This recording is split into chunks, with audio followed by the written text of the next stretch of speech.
Alloh subhanahu va taolo bandani suratiga emas, uni qalbiga va amaliga qaraydi. Bir odam 1000 marta Allohu akbar desa, 1000 marta subhanalloh desa, lekin gapirayotgan gapida yolg'ondan tiyilmasa, qilayotgan tijoratida gunohdan tiyilmasa, bu odam bir marta ham Allohu akbar demabdi, bir marta ham subhanalloh demabdi. Shakli shamoyini chiroyli qilib, oppoq kiyinib, soqollarni qo'yib, tasbihlarni ushab, misvelarni qo'lida olib ishlatib, lekin sulukiyatida, qilayotgan amallarida agar mana shu kalimani ta'siri bo'lmasa, bu odam bir marta subhanalloh demabdi, bir marta Allohu akbar demabdi. Savdo sotiqida yolg'on to'lib yotibdi. Mashinasiga katta qilib hasbunallohu va ni'mal vakil deb yozib olgan.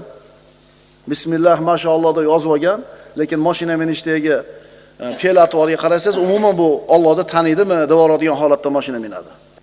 Lekin mana shu yozuv siz bilan bizni mashinani minishimizga ta'sir qilmayotgan bo'lsa, biz u kalimani aytmabmiz. Uni olib qo'yaylik yaxshisi. Chunki o'sha Allohu akbar demayotgan, subhanalloh demayotgan dinsizlar kerak bo'lsa siz bilan bizdan ko'ra ko'proq qoidaga rioya qilyapti, birodar haqqidan qo'rqyapti. Ko'rinishimizga qattiq e'tibor bersak, ammo amalimiz bo'lmasa, bu ko'rinishimizga bizga hech qanday foydasi yo'q. Islom nima? Iymon nima? Islom birodarlar, mana shu jasadimizdagi a'zolarini Allohning toatida bo'lishi. Iymon nima? Qalbimiz Muhammad Mustafa sallallohu alayhi vasallam olib kelgan narsaga ishonishi va tasdiqlashi. Mana Hujurat surasida Alloh taolo aytayapti, astagfirullah, qolatil a'robu amanna. Arobiylar iymon keltirdik deyishdi. Qul lam tu'minu walakin qulu aslamna. Ey Muhammad alayhisalom, ularga ayting, sizlar hali iymon keltirganinglar yo'q. Sizlar bo'yinsundik deylar deb ayting. Demak, bo'yinsunishlik bir narsa, haqiqatan iymon keltirishlik, ishonishlik boshqa narsa. Agar biz hayotimizni katta kichik ishlarida shariatda ko'rsatmasi bilan ish yuritadigan bo'lsak, shunda siz bilan bizda islom bo'ladi. Islom nima? Islom ko'z zinodan tiyiladi, quloq harom narsalarni eshitmaydi, til yolg'on gapirmaydi, g'iybat qilmaydi, oyoq qo'llar zulm qilmaydi birovga. Bu oyoqlar bizni masjidga talab keladi. Shu bo'lsa, demak bizda islom bor. Iymon nima? Muhammad Mustafa sallallohu alayhi vasallam Alloh subhanahu va taoloning huzuridan olib kelgan narsani tasdiqlashi. Demak, iymon bu tasdiqlash va qabul qilish, kufr buni teskarisi. Islomning o'rni jasadimizdagi a'zolar, iymonning o'rni qalbimiz. Iymon o'rni qalbimiz. Qolatil a'rabu amanna qul lam tu'minu walakin qulu aslamna walamma yadkhulul iymanu fi qulubikum. Arabiylar iymon keltirdik dedilar. Ey Muhammad alayhisalom, ularga aytingki, sizlar iymon keltirganlaringiz yo'q. Lekin sizlar bo'yinsundik denglar. Chunki hali hanuz iymon dillaringizga kirgan emasdir. Matlub iymon, talab qilingan iymon nima? Talab qilingan iymon qanaqa bo'ladi? Shariat bizdan talab qilayotgan iymon. Bu shunday iymonki, sizni shariatning hukmidan chiqmaslikka majbur qiladi. Ko'zingizni tiyishga, harom ish qilmaslikka undayaptimi? Demak, iymon, sizdagi iymon talab qilingan iymon bo'ladi. Kishi Allohning borligiga, birligiga, malaikalarga, kitoblarga, rasullarga, oxirat kuniga, qadarga ishonishligi bilan iymonli bo'ladi. Endi Allohga yaqin bo'lish, uzoq bo'lish esa u amallarga bog'liq bo'ladi. Bir kishi iymonida quvvatli bo'ladi, amallari ziyoda bo'ladi, boshqalardan ko'proq bo'ladi, Allohga va rasuliga yaqinroq bo'ladi. Avvalgi darslarda aytganmiz, katta bir doira bor, iymon ahlining doirasi. Ishonib, tasdiqlab la ilaha illalloh Muhammadur rasululloh deganda shu doiraga kelib kiradi. Endi bu doiraning markazida anbiyolar, rasullar, shahidlar, siddiqlar, sahobalar bo'ladi. Kishi amallari ziyoda bo'lgan sari, mana shu markazga qarab solihlar, abrorlarda qatoriga yaqinlashib boraveradi. Endi shu amallari ozayishi bilan, gunohlarni ko'paytirishligi bilan markazdan uzoqlashadi, doiraning chekkasiga chiqib ketadi. Endi insonning sulukiyati tuzalsa, iymon keltirgandan keyin amallari ziyoda bo'lsa, amallari bir quvvatli bo'lsa, Allohga yaqin bo'ladigan bo'lsa, bu bilingki shu odam Allohni taniganligidan bo'ladi. Gunoh ma'siyatni qilib yuribdi bir odam, uzoqmi din diyonatdan, bilingki Allohni tanimaydi. Agar taniganida itoatda bo'lar edi. Payg'ambarimiz sollallohu alayhi vasallam o'zining muborak hadislarida marhamat qilib aytadilar: "Kullun nasi yaghdu." Tong otganda hamma odam o'zini sotadi. Fabai'un nafsahu. O'zini nafsini sotadi. Famutiquha aw mubiquha. Natijada mana shu savdosini natijasida uni najotga boshlaydi nafsini yoki halokatga yetaklaydi. Sotadi degani haligi buyumni sotganda birovga berib olish tushunmaylik. Ertaman turamiz, o'zimizni sotamiz, vaqtimizni sotamiz, umrimizni sotamiz, mehnatimizni sotamiz, sog'ligimizni sotamiz. Haqiqiy mo'min odam, haqiqiy iymon egasi o'zida bor narsani hammasini Alloh subhanahu va taologa sotadi. Vaqtini, umrini, yoshligini, moli davlatini, kuch-quvvatini sotib olish kim? Alloh. Mukofot nima? Jannat. Alloh taolo aytib qo'yibdi. Astagfirullah. Innalloha ashtara minal mu'minina anfusahum va amwalahum bi anna lahumul janna. Albatta Alloh mu'minlarning jonlarini va mollarini ulardan jannat barobariga sotib oldi. Allohga sotsak borimizni, Alloh bizga jannatni beraman dedi. Haqiqiy oqil faqat Alloh bilan savdo qiladi. Faras qiling. Masalan, bizdagi eng qimmat narsa nima? Vaqtimiz, umrimiz, yoshligimiz, sog'ligimiz. Ajib narsada, shu yoshligini, vaqtini, sog'ligini yo'qotishlik hisobiga pul topadi. Pulni topdi, vaqt yo'q, yoshlik yo'q, sog'lik yo'q. Endi shu sog'likni qaytarib olgani shu pulni nima qiladi? Odatda shu narsa turganda Payg'ambarimiz aytganlaridek, ne'matona mag'ibuni katirun minan nas. Ikkita ne'mat bor, odamlarda ko'pi undan g'ofil. As-sihhatu val farogh. Sog'lik bilan bo'sh vaqt, xotirjamlik. Shu ikkala narsangizni yo'qotganingizdan keyin qadriga yetasiz. Inson mana shu eng qadrli bo'lgan umrini, yoshligini, vaqtini nimalarga sarflaydi? Arzimagan dunyoda latta-luttasiga. Allohning rizosini chekiga surib qo'y, faqat dunyo bilan ovora bo'lib qoladi. Vaholanki rizqiga yozilgandan oshiq ham kam ham kelmasdi. Bir misol bilan tushuntiramiz. Faraz qiling, bir tirikchiligi qiyin bo'lib qolgan bir odam uyini titkiladi, burchakdan bir eski uzuk topib oldi. O, bobosining davridan qolib ketgan uzuk ekan. Qaradida necha pulga olar ekan deb olib bordida, shu uzuk olib sotadiganga 5000 so'mga o'tkazib yubordi. 5000 so'mga sotdi, xursand. 5000 so'm bilan ancha ishlarim bo'lib qoladi, hal bo'lib qoladi. Xursand o'tiribdi. Endi haligi uzukni sotib olgan odam qarasa, falon davrdagi antikvar uzuklardan ekan. U joyini topdi-da, sotib oladigan joyini $1 million ga sotdi. Endi boyaga 5000 ga sotgan xursand yuribdi. Endi eshitib qoldi. Uzukni olgan odam $1 million ga sotibdi. Qanaqa pushaymon yeydi? Qaysi bir sochlarini yuladi? Ana sizlarga oddiy misol. Mana shunday bir vaqtimizni, umrimizni, sog'ligimizni, hayotimizni arzimagan narsalarga sotib, agar shu dunyoda o'zi bilan ovora bo'lib qolsak, iymondan uzoq bo'ladigan bo'lsak, qiyomatda qanday pushaymon yeymiz, birodarlar?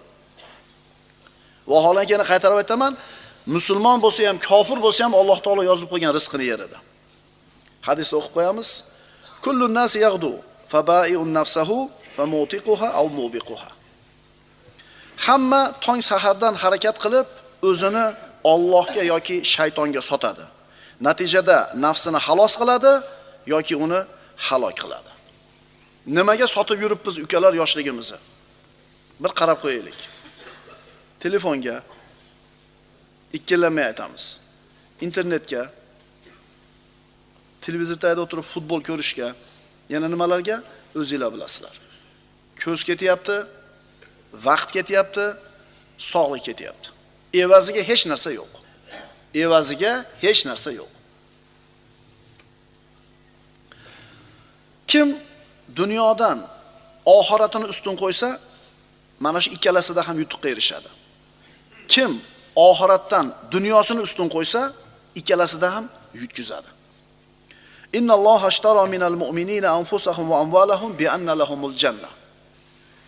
Albatta Alloh mu'minlarni jonlarini va mollarini ulardan jannat barobariga sotib oldi. Kimga sotayotgan borimizni? Alloh subhanahu va taologa.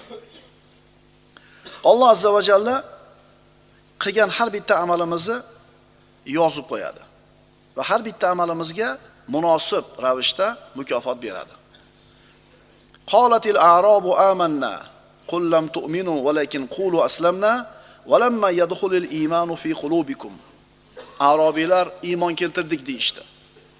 Ey Muhammad alayhisalom ayting, sizlar hali iymon keltirganinglar yo'q. Sizlar bo'yin sundik deylar. Agar sizlar Allohga va uning payg'ambariga itoat etsangizlar, u zot sizlarga qilgan yaxshi amallaringizdan biron narsani kamitmas, mukofotini aniq olasizlar. Albatta Alloh mag'firatli, mehribondir. Faman ya'mal mithqala zarratin khayran yara, faman ya'mal mithqala zarratin sharran yara. Eng kichkina ish, masjidga keluvdingiz, yerda bir dona cho'p yotibdi, gugurt cho'pi. Olib qo'ydingiz, olib shu yashikka tashab qo'ydingiz. Nima maqsadda? Allohning uyi, shunday qilsam Alloh meni yaxshi ko'radi. Nima ishi bu ayting? Lekin mana shu ishda ham Alloh taolo qiyomat kunida nima qiladi? Mukofotini beradi. Endi shu arzimagan ishni mukofotini bergandan keyin undan kattaroq amallarimizni Alloh taolo mukofotini bermaydimi? Jazosini ham beradi agar qilgan ishimiz nima bo'lsa, zarra misqol yomonlik bo'ladigan bo'lsa. Chunki Alloh azza va jalla bandalarini qilgan amallarini zoyi qilishlikdan pok bo'lgan zot. In tuti'ulloha va rasulahu la yalitkum min a'malikum shay'a deyapti mana Hujurat surasida. Agar sizlar Allohga va uning payg'ambariga itoat etsangizlar, u zot sizlarni qilgan amallarni zoyi qilmaydi. Qul lil mu'minina yaghuddu min absarihim dedi Alloh taolo Nur surasida. Ayting, mu'minlarga ko'zlarini tiyib yursin. Xo'p, ko'zingizni tiydingiz. Nima bor sizga? Oxiratda mukofot olishingiz aniq. Dunyoda-chi bir bo'ydoq yigit, bo'ydoq uylanishlikka imkoniyati yo'q, jasadi bir shu juftni talab qilib turibdi. Mana shunday bir holatda ko'zini tiydi. Avratlarini ochib yuradigan ayollardan. Alloh bu bandaning amalini zoya qiladimi? Yo'q. Albatta mukofot beradi. Mukofot qanday bo'ladi? Shu yigitga munosib bo'lgan solih ayolni beradi. Bu shunaqa ayolki, qarasa bu ayolga ko'zi quvonadi. Yo'g'ida himoya qiladi. Buyursa itoat qiladi. O'zini haromdan tiyganligi uchun. Shuning uchun bo'ydoqlar ko'p aytaman, o'zingizlar toza bo'linglar, o'zingizlarda pokiza Alloh rozi bo'ladigandek olib yuringlar, xuddi o'zingizlarga loyiqi keladi. Ma taraka abdun shay'an lillah illa awazahu Allohu khayran minhu fi dinihi va dunya. Rasululloh aytadilar, Jami' Sag'irdan Ibn Umar roziyallohu anhudan. Bir banda Alloh uchun bir narsani tark qilsa, o'sha ko'z zinosini tark qildi. O'sha telefonda har xil saytlarga kirishni tark qildi. Kim Alloh uchun bir narsani tark qilsa, Alloh u uchun, mana shu banda uchun dunyo va oxiratda undan ko'ra yaxshiroq bo'lgan narsani beradi. Alloh azza va jalla bandasini qilgan amallarni zoyi qilmaydi. Alloh taolo sinashlik uchun bandaning ustiga turli bir imtihonlarni yuborib turadi. Bir kishi muammoga kirib qoldi. Chiqib ketgani yo'li yo'q. Tirishligi bo'lmayapti. Puli yo'q. Qarzlarni uzolmayapti. Ish yurishmayapti. Nima qilsam ekan deydi. Aqq uradi o'zini, baq uradi. Ana shu va man yatawakkal alallohi fa huwa hasbuhu. Kim Allohga tavakkul qilsa, bas buni hamma hisob-kitobi Allohning zimmasiga. Yana bitta oyat. Va man yattaqillaha yaj'al lahu makhraja. Shu oyatning o'zi avvalgisi. Kim Allohdan taqvo qilsa, Alloh unga mahrojni, yechimni beradi. Mana shu oyatga naqadar bir ishonchga bir muhtojmiz a? Mana shu oyat siz bilan bizni qalbimizga qanchalar bir kirishligi kerak. Agar kishi mana shunday bir iqtisodiy tang holatga kirib qolib, nima qilay endi? Majburman-da endi. Shuni qilmasam bo'lmas deb turib, protsentga pul oldi. Imtihondan o'ta olmadi.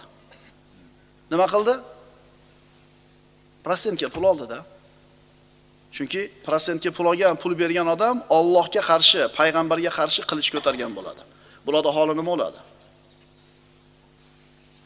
Shuning uchun qiyinchilik bilan topilgan ozgina halol mol yengillik bilan topilgan katta harom moldan 1000 marta afzal.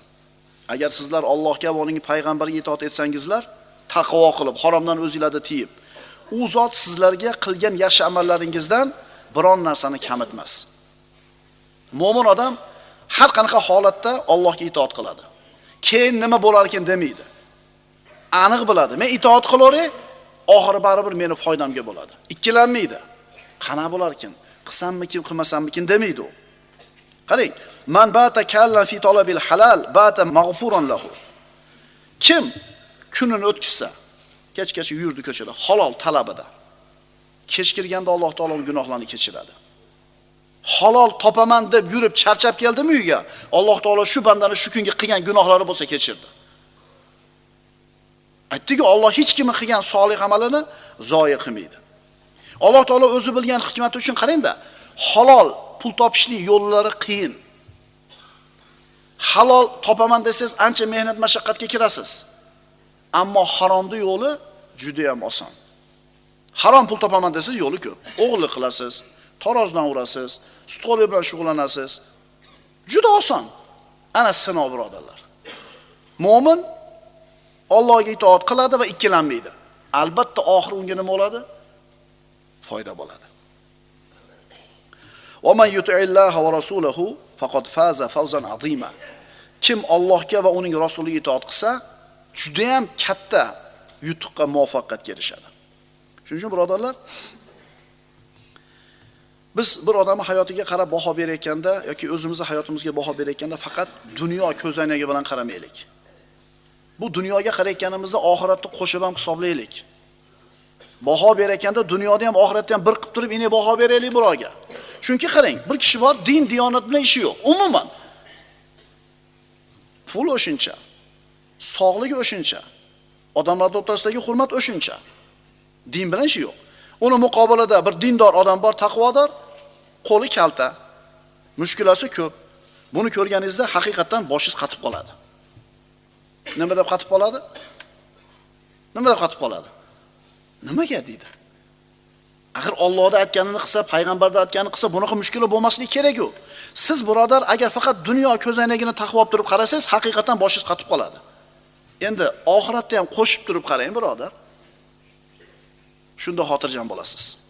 Ikkisini qo'shamiz, ikkisini qo'shib turib qaraymiz, shunda to'g'ri bo'ladi. Alloh taolo aytayaptiki: Astagfirullah, la yaghurrannaka taqallubul ladina kafaru fil bilad.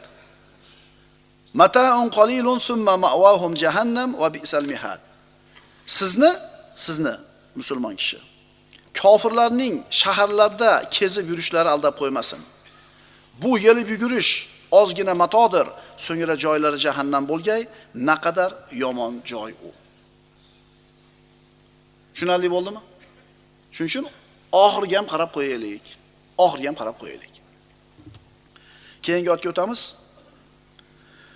Mana arablar biz iymon keltirdik desa, Alloh taolo aytayapti, sizlar hali iymon keltirmadinglar, sizlar bo'yinsundinglar. Endi haqiqiy iymon keltirganlar kimlar? Astagfiru billah. Innamal mu'minuna allazina amanu billahi va rasulihi. Alloh va rasuliga iymon keltirgan kishilar kimlar ular? Hech qanday shak shubha qilmasdan iymon keltirganlar. Arabiylar iymon keltirdi dedi, lekin hali ularning qalbiga iymon kirmagan edi. Din ishonchdir. Va ma yattabi'u aktharuhum illa dhanna inna dhanna la yughni min al-haqqi shay'a. Musulmonmisan? Alhamdulillah musulmonman deydi. O'sha musulmonligi, iymonini quvvati odamlar bir ikkinchisidan farqlanadi. Masalan, bir kishi iymon keltirishi lozim lobut bo'lgan aqidaviy ishlarda birontasida shubhaga borsa, iymondan chiqib ketadi. Masalan, amantu billahi va malaikati va kutubish kalimasi bormi? Shunda aytilgan narsadan bittasida shubha qilsangiz, iymoningiz iymon bo'lmaydi. Aniq ishonch ustida bo'ladi iymon. Qur'on Allohning kalomi. Muhammad Mustafa sallallohu alayhi vasallam Allohning rasuli va elchisi. Va Rasulullohni rasul ekanligi shubha qilmaymiz. Chunki Rasululloh bundan 1400 yil burun shunday narsalarni aytib qo'ydilarki, oradan 1,5 yil yaqin vaqt o'tgandan keyin ilm fan buni haqiqatini topdi. Mana shu narsa payg'ambarimizni payg'ambar ekanligida bizni shubha qilmaslikka chaqiradi. Chunki u davrda hozir bilingan narsalarni bilish mumkin emas edi. Alloh taolo mana bu narsa senga zarar dedimi? Demak zarar, ikkilanmaymiz. Payg'ambarimiz mana bu harom dedimi? Uzoq bo'lamiz, ikkilanmaymiz. Imom G'azzoliyda bir ajib so'zi bor ekan. Aytadiki, ey nafs, agar tabib senga sen yaxshi ko'rgan taomni yemang, sizga zarar qiladi desa, tabibning so'ziga shunaqa ishonasanki, yemay qo'yaverasan. Endi tabib sen uchun Allohdan ko'ra ishonchliroqmi? Naqadar kufrga yaqinsan-a? Sen uchun Allohning so'zidan ko'ra tabibning so'zi qadrliroqmi? Naqadar jaholat yaqinsan-a? Moni yemang hoji aka. Bu oshni yesangiz davlengiz ko'tarilib ketadi. Mononi yesangiz sahringiz oshib ketadi desa, tabibning aytganini qiladi. Sutxo'rlik bilan shug'ullanmang, Alloh aytayapti, xor qiladi desa, nima qilmayapti? Tabibning gapiga bo'lgan ishonchidan ko'ra Allohning so'ziga bo'lgan ishonchi nimaroq? Pastroq. Endi mo'min odam nima qilmaydi? Hech qachon shubha qilmaydi. Bizga yoqadimi, yoqmaydimi, qila olamizmi, qila olmaymizmi? Alloh va Rasulning aytgani haq. Bunda nima qilmaymiz? Shubha qilmaymiz. Haqiqiy mo'min Allohga ishonadi, aniq. Jannat, do'zaxda borligiga ikkilanmasdan ishonadi. Endi bir odam aytsa, bilmadim, biz haq bo'lsa kerak. Musulmonmiz u. Endi biz haq bo'lsa kerak, oxiri payg'ambar, bizning payg'ambarimiz deyishyapti-yu, bu iymon emas. Bu iymon emas. Fatavakkal alalloh innaka alal haqqil mubin. Bas siz Allohga tavakkul qiling, albatta siz ravshan haq ustidadirsiz. Innamal mu'minuna allazina amanu billahi va rasulihi thumma lam yartabu. Mana qaranglar, biz haqiqiy iymonlimizmi yoki yo'qmi? Oyat bizga aytayapti. Haqiqiy mu'minlar faqat Alloh va uning payg'ambariga iymon keltirib, so'ngra hech qanday shak, shubha qilmagan insonlar. Shubhamiz yo'qmi? Shakimiz yo'qmi? Shuning uchun sahobalar aytadiki, sahobalardan biri Umar ibn Xattob yoki Ali ibn Abi Talib deyiladi. Agar menga g'ayb pardasi ko'tarilib, uni orqasidagi narsalar ko'rsatilsa, iymonimga hech narsa qo'shilmaydi. Ya'ni ko'zimizni to'sib turgan g'ayb pardasi bor. Maloikalarni ko'rmaymiz, jinlarni ko'rmaymiz, jannatni, do'zaxni ko'rmaymiz. U parda to'sib turibdi. Meni iymonim deyapti bu sahobiy. Shu darajadaki agar pardani ochib turib ko'zimga ko'rsatib qo'ysalar ham iymonim boyagidek turaveradi deydi. Ana iymon qanaqa bo'ladi? Ana iymon qanaqa bo'ladi? Qara, Qur'ondagi oyat haq ekan, palonchi mana qiluvdi, mana bo'ldi. Sutxo'rlik qiluvdi, mana bo'ldi. Bola chaqasiga harom yegizuvdi, mana bo'ldi. Mana biz hayotimizda ko'rdik. To'g'ri ekan. U ko'rgandan keyin ishonyapti, qarang. Biz nima deymiz? Biz nima deymiz? Biz buni bilar deymiz. Faqat qachon bo'lishini bilmasdik, xolos. Bizda iymon bor, alhamdulillah. Endi haqiqiy ikkilanmaydigan iymonmi bu bizdagi iymon? Buni bilishning yo'li bor. Qanday bilamiz bu haqiqiy iymonligini? Shu iymonimiz bizni mahluqotlarning xizmatini qilishlikka yetaylayotgan bo'lsa. Qaytarib aytaman, sizdagi iymonning haqiqiy ekanligini bitta dalili mahluqotlarning xizmatini qilishlikka undayotgan bo'lsa, solih amallarni qilishga undayotgan bo'lsa, iymoningiz haqiqiy iymon ekan. Masalan, qiylanib topgan pulingizni yetim yesirga yegizyapsiz. Undan qaytmaydi. To'g'rimi? Hech kim ko'rmayotgan paytda bir savob ishni qilib bekityapsiz. Masjidga kelib turib pulingizni sarflayapsiz. Yoki hech kim ko'rmayotganda sandiqqa tashlab ketyapsiz. Sizni savobli ish qilishga undayotgan bo'lsa, haloyiqning xizmatini qilishlikka undayotgan bo'lsa, iymoningiz komil iymon ekan. Shuning uchun musulmon odam jamiyatdan ajrab olmaydi, jamiyatda qoq o'rtasida yashaydi, chekkaga chiqib olmaydi. Agar inson Alloh taoloning ilmidan xabardor bo'lsa, Allohning oyatlari aytilganda o'zini fikrini bildirgani uyaladi Allohdan. Alloh taolo aytadi, mana Hujurat surasining 16-oyatiga keldik. Qul Atuallimunalloha bidinikum vallohu ya'lamu ma fis samawati va ma fil ard vallohu bikulli shay'in alim. Arablar nima deydi? Biz iymon keltirdik deydi. Minnat qilishdi. Allohga bildirmoqchi bo'lishdi. Payg'ambarga bildirmoqchi bo'lishdi. Iymonli bo'lganini o'rgatmoqchi bo'lishdi. Ey Muhammad alayhisalom, u arabiylarga ayting, sizlar Allohga dininglarni, ya'ni iymonlaringlarni haqiqiy ekanini bildirmoqchimisizlar? Holbuki Alloh osmondagi va yerdagi bor narsani bilur, Alloh barcha narsani bilguvchi bo'lgan zotdir. Allohning oyati turganda banda fikr bildirmaydi mo'min banda. Chunki Alloh taolay aytadi, Alloh va uning payg'ambari bir ishni hukm qilgan, buyurgan vaqtida mo'mini uchun ixtiyor qolmasligi kerak. Masalan, 4 ta xotinga uylanishda Alloh taolo muboh qildi. Endi bir ayol kishidan so'ralyapti, mo'mina oqil ayoldan, mana shu haqida fikringiz qanaqa sizni? Hali oqil ayolning javobi qanaqa bo'lish kerak? Alloh muboh qilib qo'ygan ishda meni fikrim bo'lish kerakmi? Masalan, aroq yurtimizning iqtisodiga moncha % foyda keltiradi. Shuni islomda harom deyilgan ekan. Shu haqida fikringiz nima?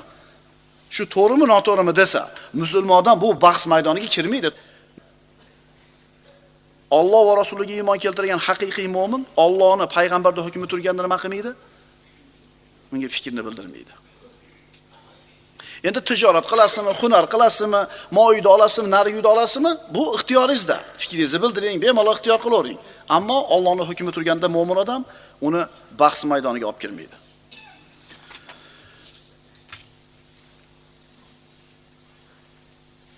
G'arb nizomi odamlarni ma'siyatdan to'sib turadigan tashqi sabablarga suyanadi.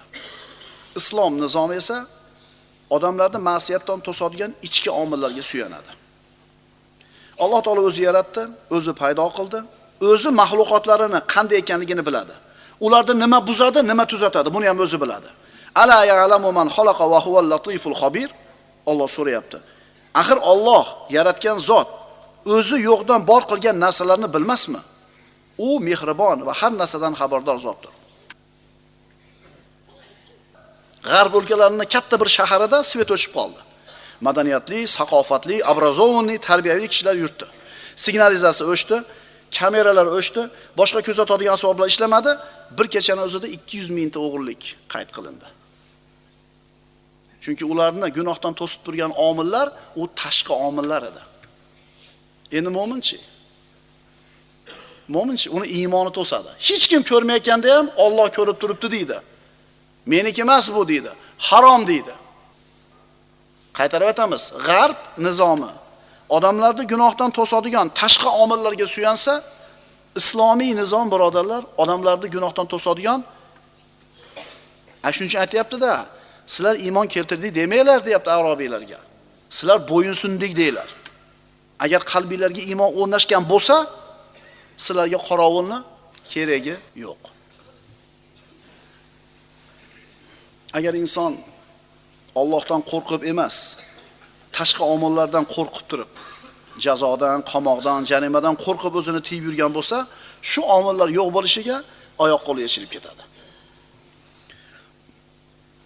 Islom dini insonning ikki dunyoda saodatli bo'lishiga yetaklaydi. Yamunnuna alayka an aslamu. Ular sizga musulmon bo'lganlarni minnat qilurlar, minnat qilishadi. Agar qaranglarda kimdir dinni o'ziga yuk deb bilsa, dinni kimdir o'ziga yuk deb bilsa, buni odam aytadiki, mana deydi namozni o'qidik, darsga keldik, nima qilishimiz kerak? Hadeb amalni ko'paytiravermaylar, bo'ldi-da, deydi-da, qilgan ishini minnat qiladi. Eshitib qolasizlar shu narsani. Bilingki, bu banda Alloh taolo unga berib qo'ygan son sanoqsiz inomini ko'rmabdi. Yurishi, gapirishi, yeyishi, yeganini chiqarishi ne'mat emasmidi? Agar banda shu ne'matlar ustida turganligini his qilsa, qalbi shukrdan erib ketish kerak. Quvg'ingiz to'lgan kunda eslang, topolmasdan bordingiz, bo'shanib chiqdingiz. Nima deysiz? Ma'tiz toshdek qatib, qiynalib, hech narsa ko'rmayapti ko'zingizga. Bo'shangandan keyin, Xudoga shukr, o'zichi bemalol bo'shanib olisham nima? Ne'matda. Allohning buyurgan farzlarni bajarib turib, malollanayotgan bo'lsak, dinni o'zimizga yuk deb bilayotgan bo'lsak, ustimizdagi Alloh taoloning ne'matlarini nima qilmabmiz? His qilmabmiz. Masalan, bir xonaga kirmoqchi bo'ldingiz, eshikka yozib qo'yibdi. Bu xonaga kirma, shiftni tushib ketishlik xavfi bor. Patolog tushib ketishi mumkin. Kirmaysiz. Kim uchun kirmaysiz? Shu yozuvni yozib qo'ygan odam uchun kirmaysizmi? Yo o'zingiz uchunmi?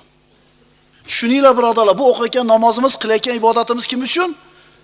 Faqat o'zimiz uchun. Alloh taologa buni keragi yo'q. O'shuning uchun shu ibodatni qilib maza qilaylik, huzurlanaylik. Alhamdulillah, Alloh qodir qildi, peshinimni o'qib oldim. Alhamdulillah, Alloh qodir qildi, ro'zamni tutib oldim. Malol olmaylik. Agar malollanayotgan bo'lsak, bu iymonimizdagi juda katta nuqson hisoblanadi, birodarlar. Agar bandani qilgan amali xolis Alloh uchun bo'lgan bo'lsa, qilgan amallardan huzur oladi va boshqalarga nima qilmaydi amalini? Minnat qilmaydi, pesh qilmaydi. Shuning uchun birovda haqqi bor edi siz ustingizda. Vojib uni uzishingiz. Uzib qo'ydingizda aytasizki, men birovlarning haqqini ado qilaman men. Birovning haqqini qoldirmayman. Bu bilan faxrlanmang birodar. Siz yelkangizda vojib bo'lgan ishni qildingiz. Faxrlanmang. Bu fazilat emas sizga. Alloh vojib qilgan uchun qildingiz buni. Siz faxrlaning qaysi amalingiz bilan? Nafl amalingiz bilan. Qiylanib topgan pulingizni yetim yesirga yegizdingiz, bu haqiqatan siz uchun ixtiyoriy amal edi, bu siz uchun sharaf bo'ladi. Ammo namoz o'qiganingiz, roza tutganingiz siz majbur edingiz. Alloh farz qilib qo'yuvdi. Agar Alloh taolo vojib qilgan ishlarni birodarlar bajarmasak, shariat hukmini amalga oshirmasak, narx juda ham qimmat bo'ladi. To'laymiz uni. O'sha haqqini bermadik, usta ishlatib. Vojib edi berishingiz. Ishini qilib bo'ladi usta zo'r qilib. Yo'lini qilib bermadingizmi? Haqqini bermadingizmi? Vojibni ado qilmadingizmi? Qarg'adi. Tayyor turing. Shunaqa bir jarima keladi, shunday bir jazo keladi, o'sha ustaga bermagan pulingizdan 100 barobar kattaroq chiqim bo'ladi. Bir arobiy kelib, "Ya Rasululloh, menga nasihat qiling" dedi. Rasululloh aytdilar, ya'ni qisqa nasihat qiling dedi. Rasululloh aytdilar, "Qul amantu billah, summa istaqim." Allohga iymon keltirdim-da, so'ngra mustaqim bo'l. Ya'ni shu so'zni ustida mustaqim tur. Haligi arobiyga og'ri keldi haligi qisqa nasihat. Aytdiki, "Ya Rasululloh, bundan yengilroq nasihat qilmaysizmi?" dedi. "Bundan yengilroq nasihat xohlayman" dedi. Rasululloh aytdilar, "Fa idan fasta'idda lil bala." Unday bo'lsa balolarga tayyor tur. Shariat senga vojib qilgan narsalarni bajarmasang, sendan talab qilgan ishni bajarmasang, balolarga tayyor tur deyapti. Shuning uchun birodarlar, hayotimizda siz bilan bizga ustimizga kelayotgan qanaqa ishlar yoqmayapti? Bizning nazarimizda makruh u biz uchun, qalbimizga yoqmaydi. Biz uchun minus u. Qaranglar-da, o'sha bir vojiblarni ado qilmay qo'ymayapmizmi? Ki shularga mukofot bo'lib kelmayaptimi bu narsalar jazo bo'lib. Ishimiz og'rimayotgani, topganimizda baraka bo'lmayotganligi surishtirib ko'raylik-chi. Ustimizda vojib bo'lgan narsani ehtimol ado qilmay qo'ygandirmiz bizlar. Qanchalar mustaqim bo'lsak birodarlar, shunchalar yutuqqa erishamiz. Falondaqa uy qurmoqchiman dedingiz, mutaxassis 8 tonna sement ketadi bunga dedi. Mutaxassis 8 tonna sement ketadi dedi. Desa men adagi eslinglar, 4 tonna bilan qilsa bo'ladi buni. U ya oshcha aytib boryapti. U mutaxassis edi. 4 tonna bilan qildingiz. Keyin bitta yer qimillaganda uy yorilib ketdi. Shu qanday mustaqim bo'lgan bo'lsangiz, mukofotingiz nima bo'ldi? Shunday bo'ldi. Allohning shariatida qanchalar mustaqim tursak, shuncha yutuqqa erishamiz. Yamunnuna alayka aslamu qul la tamunnu alayya islamakum. Bu arabiylar sizga musulmon bo'ldi, iymon keltirdik deb minnat qilishadi. Ayting, sizlar iymon keltirganinglar yo'q. Sizlar bo'yinsundinglar. Alloh taolo bizga nimani birodarlar yelkamizga farz, vojib qilgan bo'lsa, uni bajarar ekanmiz, faqat o'zimizga foyda. Bajarmas ekanmiz, faqat o'zimizga zarar. 20 tonnalik yukni yuklagan yuk mashinada ketyapsiz. Ro'parangizda ko'prik keldi. 5 tonna og'irlikka moslanganda yozib qo'yibdi. Yana oldida gay turibdi.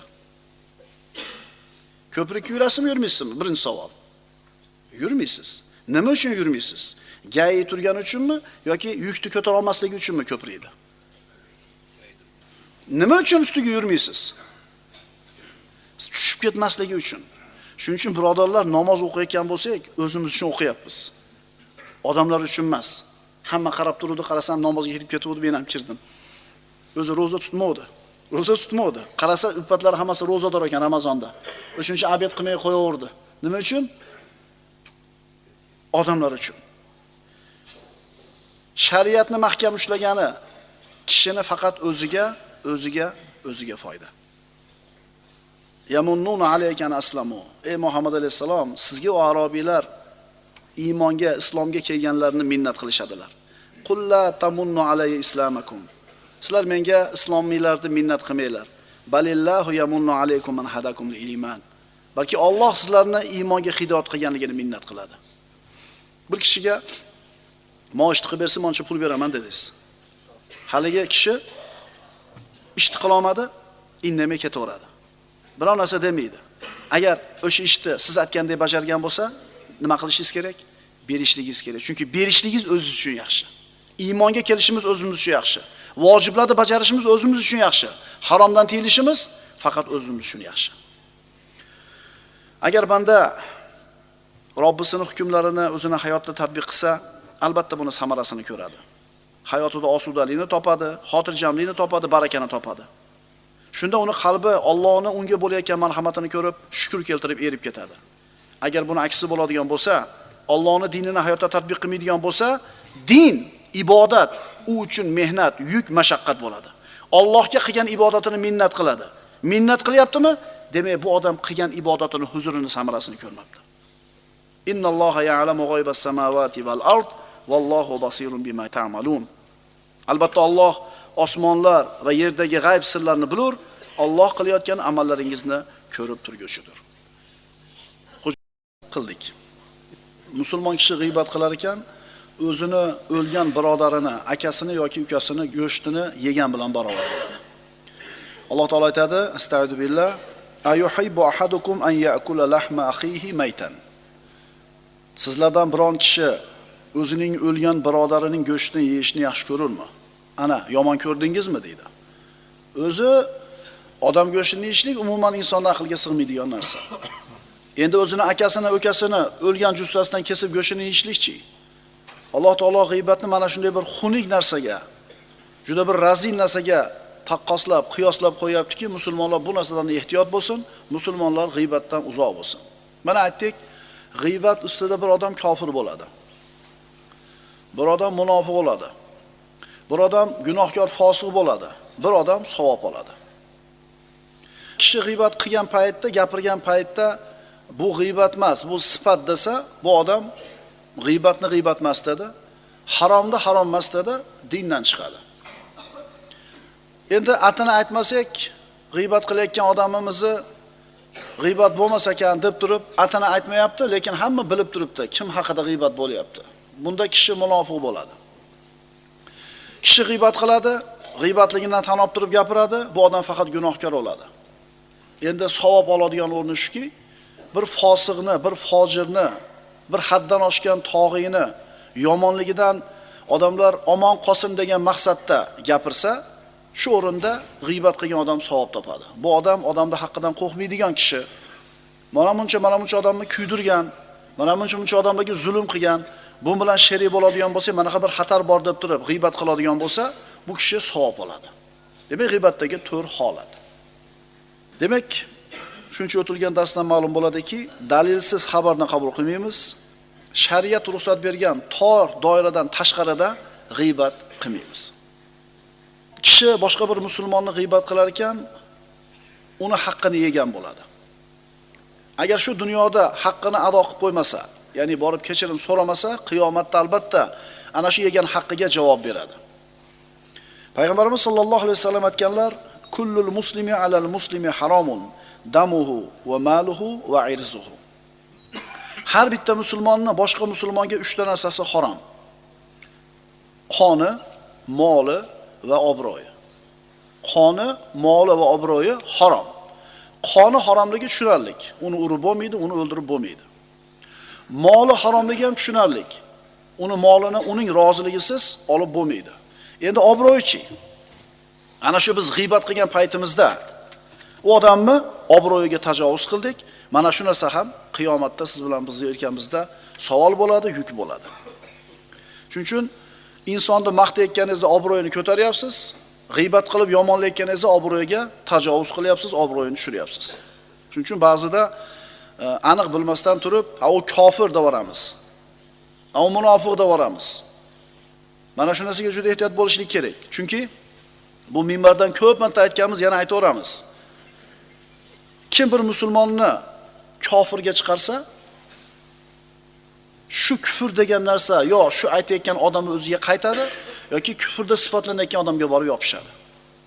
Payg'ambarimiz aytganlar, bu hadis Imom Muslimdan Abdulloh ibn Umar roziyallohu anhudan rivoyat qilingan. Rasululloh aytadilar: "Iza kaffara ar-rajulu akhahu faqad ba'a biha ahaduhuma." Agar bir kishi o'zining birodarini kofirga chiqarsa, sen kofirsan desa, sen kofir bo'lding desa, u kofir desa bu yerdan turib, Rasululloh aytadilar, u ikkisidan biri shu narsa bilan ketadi. Bittasi kofir bo'ladi. Siz falonchini kofir dedingiz, u kofir dedingiz. Bu so'z havoda qolmaydi, jon akalar, ukalar, shuni tushunaylik. Agar shu kofirlik sifati unda rost bor bo'lsa, borib unga yopishadi. Agar yo'q bo'lsa, demak u musulmon ekan, musulmonni kofir degani uchun o'zingiz kofir bo'lasiz. Oq deng, ko'k deng, injiq deng, boshqa deng, lekin kofir demang. Agar unda shu sifat bo'lmasa, siz o'zingiz kofir bo'lasiz. Sizga kerakmi shu narsa? Shu narsa kerakmi sizga? Ko'proq yoshlarga tegishli bu narsa. Bundan tashqari payg'ambarimiz sollallohu alayhi vasallamning hadislaridan Imom Termiziydan, Abu Hurayradan min husni islamil mar'i tarkuhu ma la ya'nihi.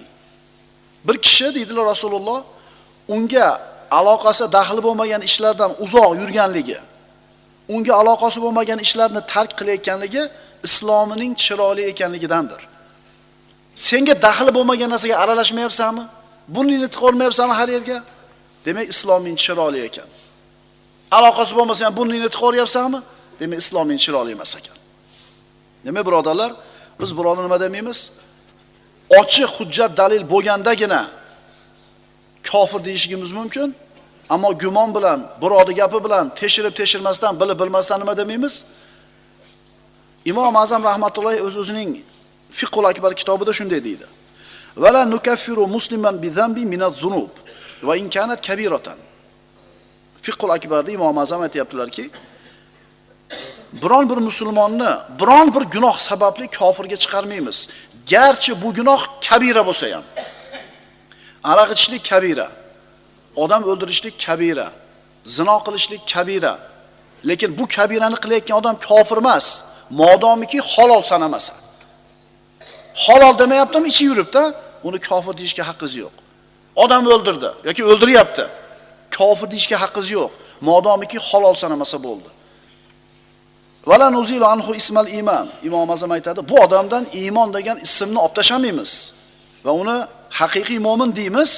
Va yajuzu an yakuna mu'minan fasiqon g'ayra kafirin. O'sha boyaga odam aroq ichayotgan, zino qilayotgan, suxurlik qilayotgan odam kofir bo'lmasdan fosiq musulmon bo'lishi mumkin.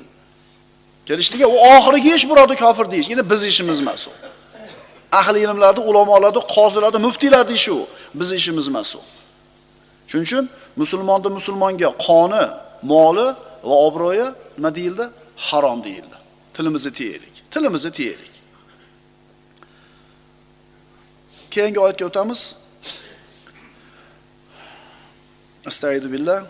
Ya yuhannas, inna ja'alnakum min zakarin va untha va ja'alnakum shu'uban va qabaila lita'arafu inna akramakum 'indallahi atqakum innalloha alimun xabir. 13-oyat. Ey insonlar, dar haqiqat biz sizlarni bir erkak va bir ayoldan yaratdik. Hamda bir-birlaringiz bilan tanishinglar, do'sti birodar bo'lishinglar uchun sizlarni turli tuman xalqlar va qabilalar, elatlar qilib qo'ydik. Albatta sizlarning Alloh nazdidagi eng hurmatlirog'ingiz taqvodorrog'ingizdir. Albatta Alloh bilguvchi va ogohdir. Mana Alloh taolo nima uchun odam zurriyotini turli xil millat, elat, qabilalarga bo'lib qo'yganligini bayon qildi. Bu bir-birimizni masxaralashlik uchun odam bolalari biri ikkinchisini yerga urishlik uchun, biri ikkinchisini oldida kibr qilishlik uchun, men falon millatdanman, men falon yurtdanman deb bir-birini yerga urib kamsitishlik uchun emas. Xilma-xil elat, qabila, millat bo'lishligimiz bir-birimiz bilan bordi keldi qilib tanishib, do'sti, birodar bo'lishlik uchun ekan. Alloh qodirda hammani bitta millat qilib qo'yishlikka. Lekin hikmati ilohiya mana shunday bo'lishini xohladi. Bu oyat butun inson zotiga bo'lgan xitob. Ey odamlar, biz sizlarni bitta erkak va bitta ayoldan tarqatdik. Butun insoniyatga, musulmoniga ham, kofiriga ham, oqiga ham, qorasiga. Odam bolasi borki, qaysi zamonda, qaysi makonda yashamasin, nutfadan yaralgan. Mana shu narsa odam bolasini kibr qilmaslikka chaqirish kerak. Asli nimadan yaralganiga qarasa, odam bolasi kibr qilmasligi kerak. Kibr faqat Allohga xos. Eslaylar, otamiz Odam alayhisalomni Alloh taolo tuproqdan yaratdi, iblisni olovdan yaratdi. Sajda qilishlikka buyurganida iblis nima dedi? Men undan yaxshiroqman. Xalaqtani min narin va xalaqtahu min tin. Meni olovdan, o'tdan yaratding, uni tuproqdan yaratding dedi. Kibr qildi, o'zini baland oldi. Shuning uchun birodarlar, hammamiz bir xil yo'l bilan dunyoga kelganmiz. Birimiz ikkinchimizning afzalligimiz faqatgina taqvoda. Inna akramakum indallohi atqakum. Bugungi darsimizning asosiy mavzusi shu oyat bo'ladi. Allohning huzurida hurmati balandrog'inglar, taqvodorrog'inglar. Kim ko'proq qo'rqsa Allohdan, shu odam afzal bo'laveradi. Ya yuhannas inna xalaqnakum min zakarin va unsa. Ey insonlar, dar haqiqat biz sizlarni bir erkak va bir ayoldan yaratdik. Alloh azza va jalla siz bilan bizni jannat uchun yaratdi. Mana shu jannatga qaytib borishligimiz lozim. Shu jannatga kirishligimizni sabablardan bittasi solih amal. Solih amal. Kishi solih amal qilishi uchun tog'i toshda, o'rmonda, sahroda yolg'iz yashashi mumkin emas. Solih amal qilish uchun odamlarning orasida yashashimiz kerak. Jamiyatning o'rtasida yashashimiz kerak. Chunki g'azabingizni yutish uchun odamlar orasida bo'lishingiz kerak. Saxovatingizni ko'rsatishlik uchun jamiyat orasida yashash kerak. Uzlatga chiqib ketmaydi musulmon odam. Toki boyaga aytayotgan xulqlar unda zohir bo'lsin. Masalan, inson ijtimoiy maxluq. Qo'lingizdan boring ani kelsa bir 3 ta 4 ta hunar yaxshi kelar. Lekin hamma hunarni eplay olmaysiz. Navoga muhtojsiz, non kerak, navoga muhtojsiz. Kiyim kerak, tikuvchiga muhtojsiz. Quruvchiga muhtojsiz, chunki nima kerak? Uy kerak. Demak, jamiyatda yashashligimiz kerak, solih amallarni qilishligimiz uchun. Albatta bu Alloh taoloning o'zi bilgan hikmati uchun shunday bo'ldi. Endi mana shu yer yuzida yashayotgan odamlarni qarasangiz, ularda tillari har xil. Yashaydigan iqlimi har xil, turmush tarzi har xil. Bu ham Alloh taoloning hikmatidan. Kimdir ilm tomonidan, qaysidir xalq ilm tomonidan peshqadam. Qaysidir qavm hunarda mohir. Yana bitta savdogarlikda kuchli. Endi yashaydigan yerlarini qarang. Bir xalq bor, sahroda yashaydi, suv yo'q, lekin nefti serob.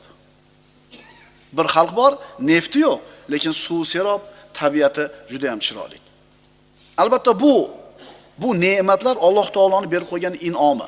Bularda insonlarning hech qaysini faxrlanishga haqqi yo'q. Chunki bu narsalar siz bilan bizning mehnatimiz orqali berilgani yo'q. Shunday Alloh taolo berib qo'ydi, bo'ldi. Bu narsa bilan faxrlanib bo'lmaydi. Xuddi men falonchi millatdanman deb faxrlanish mumkin bo'lmaganidek. Issiq yurtlarda yashaydigan xalqlar bor, sovuq yurtda yashaydigan xalqlar bor. Hammasi o'zining mintaqasiga, o'zining sharoitiga moslashgan. Muhim qoida: kishining o'zining mehnati sababli emas, balki Alloh taoloning o'zi berib qo'ygan narsasi bilan boshqalarni oldida faxrlanishga haqqi yo'q. Yurtimizda tabiati zo'r. Bizda to'rala fasl bor, birodarlar. Suvimiz shirin. Qish ham bor, yoz ham bor, hamma fasl bor. Mevalarimiz shirin. Bu narsa bilan boshqa xalqlarda oldida kekka yeyishga bizning haqqimiz yo'q. Chunki bizning hech qanaqa bu yerda nimamiz yo'q. Nima qilib qo'ydik biz bunaqa suv yurtda yashash uchun? Alloh xoladi dunyoga keldik. Shuning uchun biz millatim falonchi, men falon yurtdanman deb kekkayishlikka haqqimiz yo'q ekan. Chunki bunda biz hech qanday hissamiz, mehnatimiz yo'q. Bu narsalarning birontasi oxiratga borganda insonni oldiga ham surmaydi, orqaga ham surmaydi. Ana shu Sahro kabirda qoq o'rtasida yashaydigan qora habash qiyomat kuni mana shu siz bilan biz yurtimizga o'xshagan zo'r yurtda yashagan oppoq odamdan hech qanday farqi yo'q Allohning oldida, magar taqvosi bilan. Ehtimolki uni hisobi osonroq bo'ladi, chunki uning ne'matlar ko'p pasida uning ustida. Ya ayyuhannas inna xalaqnakum min zakarin va unsa va ja'alnakum shu'uban va qabaila lita'arafu. Ey insonlar, biz sizlarni bir erkak va bir ayoldan yaratdik va bir-birlaringiz bilan tanishinglar uchun sizlarni turli tuman xalqlar, qabila, elatlar qilib qo'ydik. Kishi safar qilar ekan, boshqa xalqlar bilan tanishadi. Urf-odati, ovqati, yeyishi, turmush tarzi ulardagini o'rganadi. Ularga o'zinikini olib boradi, ulardan ularnikini olib keladi. Shunday qilib xalqlar bir-birlari bilan tanishadi, do'stu birodar bo'ladi.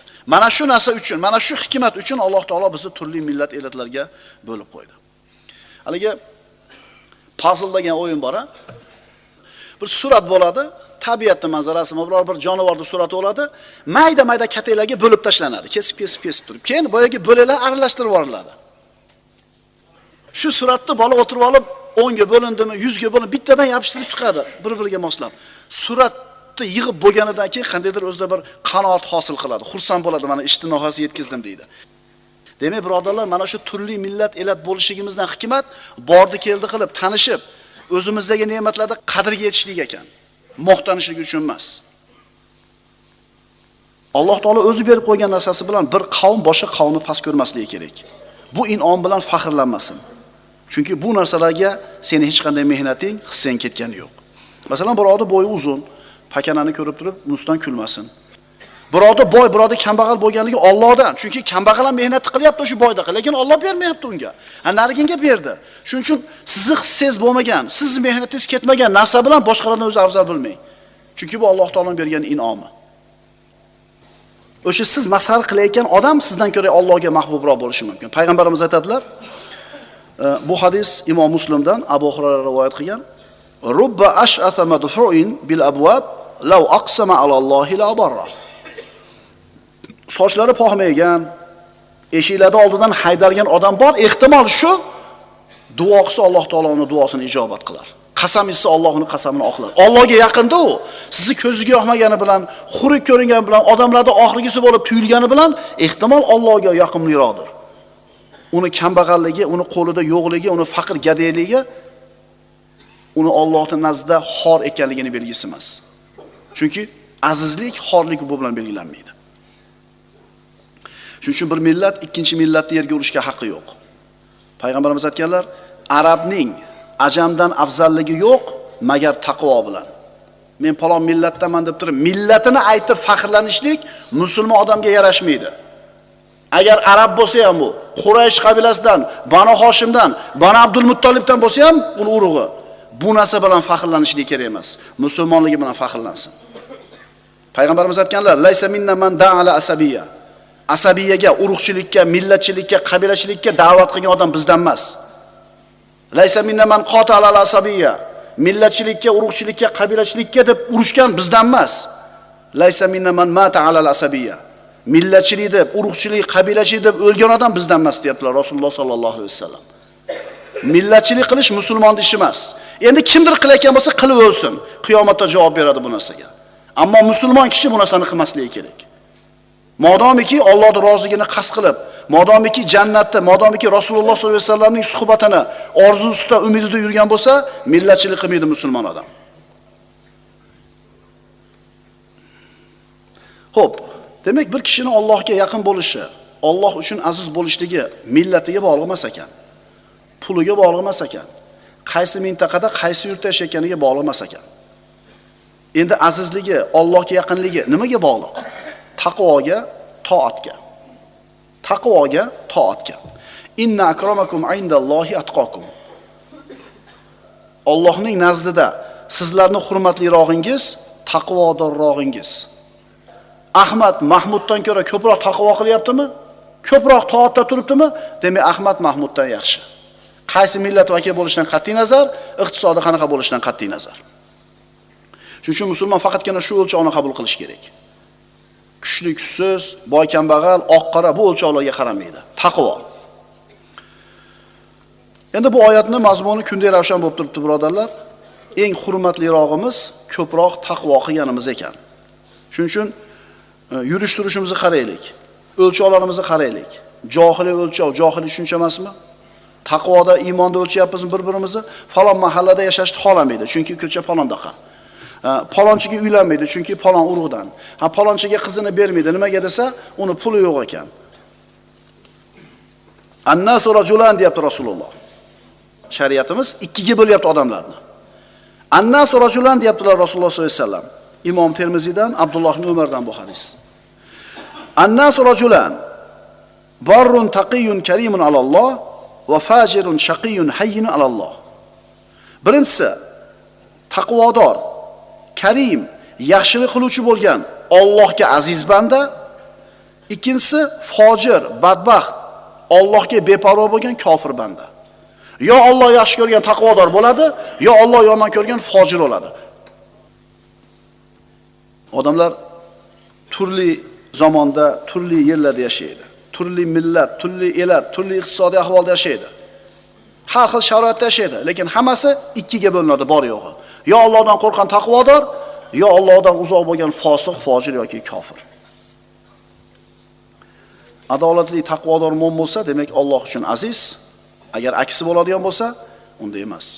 Bilol roziyallohu anhuni bir kishi "Ibn Savda" deb qo'ydi. "Ey qora xotinning bolasi" dedi. Payg'ambarimiz eshitib, "Ya fulan, innaka mriun fika jahiliya." "Ey palonchi, hali johil ekansiz-ku" dedilar. Qoraligini yuziga solyapti. Qulni bolasi bo'lganligini yuziga solyapti. Bu kishi o'zi sayyidlardan edi-da. "Ey palonchi, hali johil ekansiz-ku siz. Bizda ham yo'qmi shu narsa?" U tagi past uni deb qo'yadi. U deydi, ota-bobosi ko'rmagan hech narsani deydi.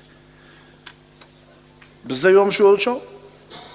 Rangiga, puliga, iqtisodiga qarab turib o'lchashlik bu johiliy o'lchov bo'ladi. Abu Bakr Siddiq roziyallohu anhu 10 uqiyaga Bilol roziyallohu anhu sotib oldi. Umayyat ibn Xalafdan. Azobli ekan joyda sotib oldi. Shunda Umayyat ibn Xalaf uchun Bilol buyum, xor, past odam. Abu Bakr Siddiqni bir alam qildirib qo'yishlik uchun, "Ey Abu Bakr" dedi. "Agar bir dirhamga so'raganingda ham sotaverardim" dedi. Ammo Abu Bakr uchun Bilol roziyallohu anhu qadr qimmatli kishi edi. "Agar 100 uqiya deganingda ham sotib olardim" deb uni aksincha o'zini alam qildirib qo'ydi. Bilol Umayya uchun hech kim emas, johiliy o'lchov bilan o'lchaydi. Abu Bakr iymoniy o'lchov bilan o'lchaydi. Bilol Abu Bakr uchun aziz odam. Ko'ringki, Alloh taoloning bir hikmati ilohiyasi bo'ldi. Odamlar bir-birlarining orasida qo'yib olgan, ya'ni o'zaro qo'yib olgan o'lchovlarini buzishlik uchun, yo'qotishlik uchun Alloh taolo qanday ish qildi? Masalan, puli ko'p bo'lsa aziz, puli yo'q bo'lsa aziz emas-da. Shu o'lchovni Alloh taolo qanday yo'q qildi? O'zining eng yaxshi ko'rgan payg'ambarlarini, eng yaxshi ko'rgan bandalari, payg'ambarlarni, anbiyolarni ko'pchiligi faqir bo'lishini xohladi. Va deyarli hammasi qo'y boqqan, cho'ponlik qilgan. Dunyoda qo'y boqishdan, cho'ponlik qilishdan ko'ra oddiyroq, soddaroq ish bormi? Agar Alloh uchun bir bandani azizligi dunyosi yoki bo'lmasam puli, mansabi bo'lganida, payg'ambarlarda hammasini nima qilar edi? Poshsho, boy, mansabdor odamlar qilib qo'yamidi? Payg'ambarlarni kambag'al bo'lganligi ko'pchiligi, payg'ambarlarni cho'ponlik bilan shug'ullanganligi siz bilan bizga Allohning huzuridagi o'lchovda qanaqaligini ko'rsatadi. Ma'qulmi? To'g'rida, masalan, mansabga o'tirguncha oddiy muomala qilib yurgan odamingiz mansabga o'tirib qolgandan keyin o'zgaradi muomalangiz, to'g'rimi? Insof qilib aytaylik, yoki mansabda o'tirganda aka qilyapsiz, mansabdan tushdi. Aka qila olmaysiz. Mantiz yo'l qo'ymaydi. Tushdi mansabdan u. Bizda shu narsa bor, tushuninglar akalar, ukalar. Agar shu o'lchov bilan o'lchayotgan bo'lsak, bizda hali johiliy o'lchov bor ekan. Iza ja'akum man tardawna xulqahu va dinahu fankihu. Rasululloh aytadilar, dinidan, axloqidan, fe'l atvoridan sizlar rozi bo'ladigan odamdan sovchi keldi qizinglarga. Tezroq nikohlab beringlar. Agar bunday qilmasanglar, yer yuzida fasod bo'ladi, fitna tarqaydi. Xaridor olib keldi qiziga, bermaydi. Xulqi joyida, ilmdan xabari bor, dindor, axloqi yaxshi, bermaydi. Nimaga bermaydi? Qo'li kalta ekan. Demak, shu otani o'lchovi johiliy o'lchovi. Insof Alloh taologa bandani yaqin qiladigan amallardan yana bittasi. Taqvo, solih amal va insof. Amilin nasa kama tuhibbu an yu'amiluk dedilar Rasululloh sollallohu alayhi vasallam. Odamlar senga qanaqa muomala qilishlarini xohlasang, sen ham ularga shunday muomala qilgin. Insofli bo'lgin. Insofli bo'lgin. Bu hadis o'zini oddiyligi bilan, soddaligi bilan miqyosni o'lchovini ko'rsatib beryaptilar. Birov sizni bolangizga yaxshi muomala qilishini xohlaysizmi? Siz ham birovning bolasiga nima qiling? Mana shu insof, mana shu adolat kishini Allohga yaqin qiladigan amallardan bittasi. Allohning huzurida qadrimizni baland qiladigan narsalardan bittasi taqvo, bittasi toat, bittasi insof. 14-oyatga keldik. Astagfiru billah. Qalatil a'rabu amanna qul lam tu'minu walakin qulu aslamna walamma yadkhulul iymanu fi qulubikum va in tuti'ullaha va rasulahu la yalitkum min a'malikum shay'a innalloha g'afurur rahim. Arabiylar iymon keltirdik dedilar. Ey Muhammad alayhisalom, ularga ayting, sizlar iymon keltirganlaringiz yo'q, lekin sizlar bo'yinsundik deylar. Chunki hali hanuz iymon dillaringizga kirgan emasdir. Agar sizlar Allohga va uning payg'ambariga itoat etsangizlar, u zot sizlarga qilgan yaxshi amallaringizdan biron narsani kamitmas. Albatta Alloh mag'firatli, mehribondir. Mana endi iymon keltirish qanaqa bo'ladi? Bo'yinsunish qanaqa bo'ladi? Xohlab, yaxshi ko'rib itoat qilish qanaqa bo'ladi? Qo'rqib itoat qilishlik qanday bo'ladi?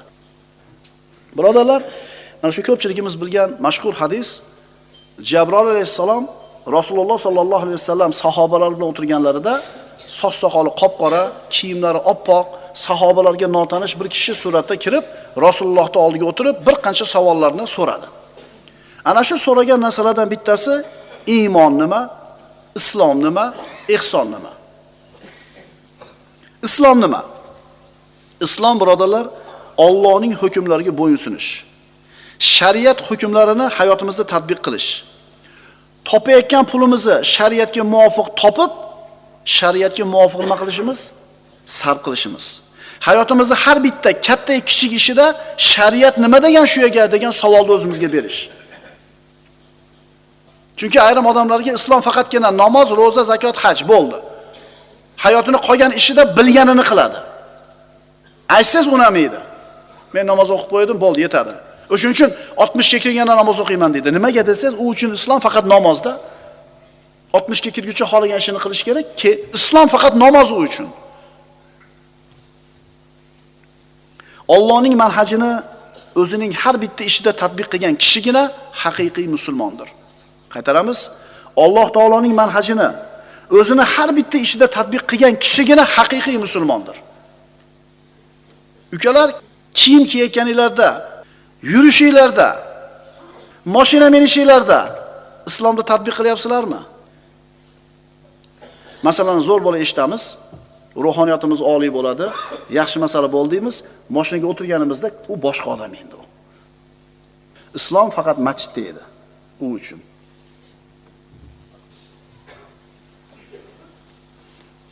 Islomning bironta ham hukmini hayotda tatbiq qilmagan, halol haromda farqiga bormagan, faqatgina musulmon ota-onadan dunyoga kelib qolganligi uchun o'zini musulmon sanab yurganlar juda ham ko'p. Musulmonmisan? Alhamdulillah musulmonman. Ota-onam musulmon bo'l. Shuning uchun musulmonman. Payg'ambarimiz aytdilar, kim la ilaha illalloh kalimasini haqqi bilan aytsa, jannatga kiradi. Sahobalar uni haqqi nima deyishdi? Rasululloh aytdilar, u kalima u kishini haromlardan to'sishligi. Agar kalimani aytsangiz, shu kalimangiz, aytgan kalimangiz sizni haromdan to'sdimi, demak jannatga kirasiz, demak mu'minsiz. O'sha svetofordan o'tib ketishlik harom edi. Kalima o'tmadi yatuvdi. Siz o'tib ketdingiz, kalimaga xilof ish qildingiz. O'sha peshobga yo'l berish kerak edi, o'tib ketdingiz. Kalima sizga to'xta deyatuvdi. Tijoratingizda o'sha yolg'onni gapirma deyatuvdi kalima. Demak, haqqini ado qilmadingiz siz. Islom Allohning amriga tamomiy bo'ysunishlik. Agar hozirgi kunda musulmonlarda ko'pchiligini uyiga kirsak, nimani ko'ramiz? Televizor pastdan yoqib turadi. Hamma internetda g'iybat, shikoyat. Bozorlarga borsak, musulmonlarda ko'pchiligini do'konlarga kirsak, nimani ko'ramiz? Yolg'on yashiq, yolg'on qasam, bergan va'dasini bajarmaslik. Musulmonlarni uylarida ko'pchiligini, bozorlarida islomda asari yo'q. Ular uchun islom faqatgina 5 mahal namoz, roza, umr bir marta haj qilib qo'yishlik, boshqa paytda o'zlari xohlagan ishlarni qilishadi. Islom nima? Bu faqatgina shu 5 ta biz bilgan narsa emas. Axloqiy bino, manhaj, hayot uchun dastur, doim shariat hukmidan chiqmaslik. Habastonga hijrat qilib borgan Ja'far ibn Abi Talib Najjoshi islom nimaligini so'raganida nima deb tanishtirgan edi islomni. Aytgan ediki, Muhammad alayhisalom bizlarni rost so'zlashga, rostgo'ylikka, omonatni ado qilishga, silay rahimga, yaxshi qo'shnichilikka, haromni tark qilishga, qon to'kmaslikka chaqirdilar. Mana shu islom. Qo'ni qo'shnichilikni yaxshi qilish, qarindosh urishlikni joyiga qo'yish, yolg'on gapirmaslik, omonatni, mana shu islom birodarlar. Mana shu islom. Bir musulmon kishi Sharqiy Yevropadagi bir mamlakatga safar qilganligini aytadi. Ko'p musulmonlar o'sha yerda yashaydi. Musulmon kishi safar qilib bordi, u bilan o'sha yerda mahalliy odam uchrashib qoldi-da, musulmonligini bilib xursand bo'ldi haligi musulmon ham.